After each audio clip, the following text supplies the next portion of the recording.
O sol nascia sobre as colinas de Canaã, e a promessa feita por Deus a Abraão, Isaque e Jacó estava prestes a se cumprir de maneira definitiva.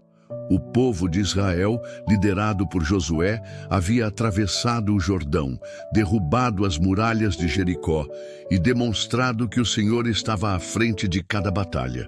O momento era histórico, marcante, único. Aqueles homens e mulheres que tinham caminhado durante anos pelo deserto, agora viam diante de si as terras férteis, cidades fortificadas e a herança que o Senhor havia separado para seu povo. A conquista da terra prometida não seria apenas uma questão militar, mas espiritual, pois cada vitória seria um testemunho da fidelidade divina. Josué, servo do Senhor, sabia que a missão não seria fácil. Os habitantes da terra eram numerosos, guerreiros experientes, com exércitos bem treinados e cidades poderosas. Mas Israel não dependia de força humana. A força deles estava na presença do Deus vivo, que havia aberto o mar, derramado maná do céu e feito brotar água da rocha. O que eram exércitos humanos diante do Senhor dos Exércitos? A primeira grande cidade após Jericó foi Ai.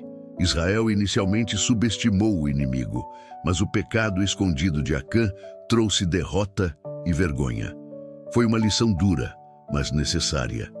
Deus mostrou que a conquista não seria pelo mérito humano, mas pela obediência completa a Ele. Purificado o povo, Josué voltou a enfrentar Ai, dessa vez com a estratégia dada pelo próprio Senhor. A cidade caiu e a vitória trouxe confiança ao coração dos israelitas. Os reis cananeus começaram a temer.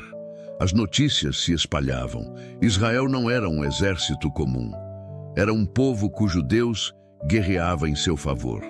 Alguns inimigos se uniram para tentar derrotá-los, mas foram desbaratados diante do poder de Deus. Outros, como os gibeonitas, buscaram enganar e firmaram aliança por meio de astúcia. Tudo fazia parte do grande plano que estava em andamento. A campanha militar de Josué foi longa e intensa. As batalhas do sul e do norte de Canaã revelaram um cenário de milagres que só Deus poderia realizar. Em Gibeão, quando Israel enfrentava uma coalizão de reis poderosos, o Senhor fez cair pedras de granizo do céu, mais mortais que as espadas dos guerreiros. E naquele mesmo dia, Josué orou com ousadia, pediu que o sol parasse sobre Gibeão e a lua sobre o vale de Aijalon. E Deus ouviu. O sol parou e o dia se prolongou até que a vitória fosse completa. Nunca houve dia igual em toda a história, quando o Senhor atendeu à voz de um homem daquela forma. As vitórias se multiplicaram. Cidades fortificadas caíram diante do povo de Deus. Nenhuma muralha, nenhum exército, nenhuma coalizão poderia resistir ao Senhor que marchava à frente de Israel. Era o cumprimento da promessa feita séculos antes. O chão que pisavam agora seria sua herança. Após anos de guerra, a terra finalmente foi conquistada, em sua extensão principal. Então veio o momento de divisão. Josué, com sabedoria e justiça, distribuiu o território entre as tribos. Cada uma recebeu sua parte, sua herança, seu lar. Era a concretização do sonho que os patriarcas carregaram no coração. O tabernáculo foi estabelecido em Siló e a presença de Deus permaneceu no meio do povo. Era a lembrança de que mais importante do que a terra era o Senhor que habitava entre eles. A terra prometida não era apenas um território, era um sinal do relacionamento vivo com o Criador.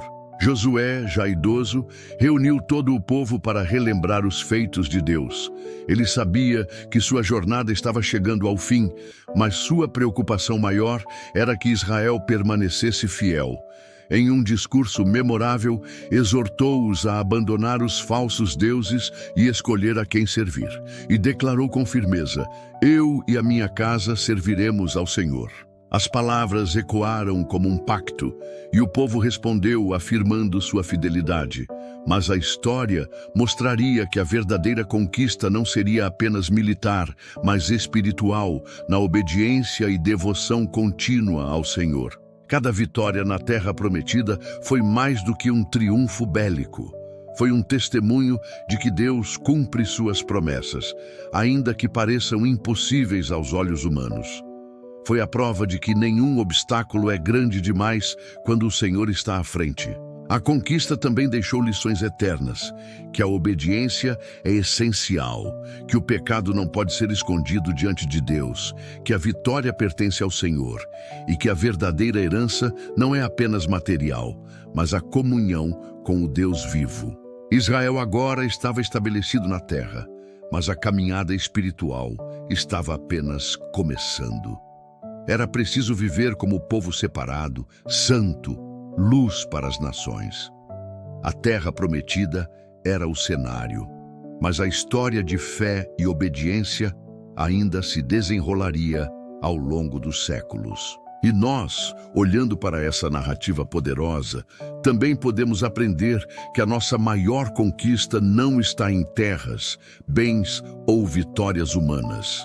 Nossa verdadeira terra prometida é a vida eterna com Cristo, a herança que não se corrompe nem se perde. Assim como Israel, precisamos confiar na direção de Deus, enfrentar as batalhas com fé e jamais esquecer que a vitória vem do Senhor.